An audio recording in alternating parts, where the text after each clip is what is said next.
যা গরম পড়েছে তাই আজ ভাবলাম তোমাদের জন্য এই শুক্তোটা আজ করে দেখাই।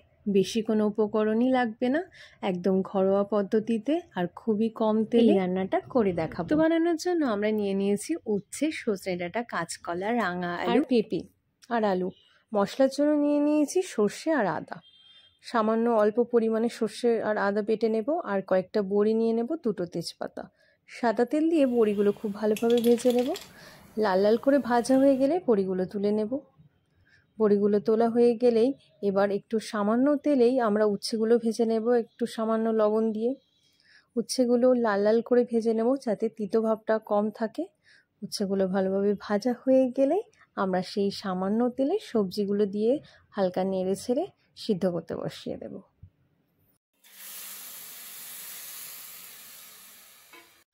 সবজিটা 80% মতো সিদ্ধ করে নিয়েই আমরা জল ঝরিয়ে নেব। এবার কড়াইতে সামান্য তেল দিয়ে পাঁচফোড়ন দিয়ে দেব। পাঁচফোড়নটা লাল লাল হয়ে আসলেই দিয়ে দেব দুটো তেজপাতা। তেজপাতা দিয়ে হালকা নেড়ে ছেড়েই বাটা মশলাটা দিয়ে দেব। এবার আমরা দিয়ে দেব 2 চামচ মতো আমুল দুধের গুঁড়ো। এবার ভালোভাবে নেড়ে ছেড়ে নিয়েই সবজি সিদ্ধটা দিয়ে দেব, আর দিয়ে দেব ভেজে রাখা বড়ি আর উচ্ছে। ভালোভাবে নাড়িয়ে ছাড়িয়েই আমরা জল দিয়ে দেব। এবার দিয়ে দেব সামান্য একটু লবণ আর সামান্য একটু চিনি। এবার 20% মতো ফুটিয়ে নিয়েই সামান্য ঘি দিয়ে দেব।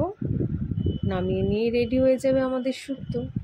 তো আমাদের আজকের রেসিপি তোমাদের কেমন লাগলো জানাতে কিন্তু একদম ভুলো না, আর অবশ্যই চ্যানেলটিকে সাবস্ক্রাইব করে আমাদের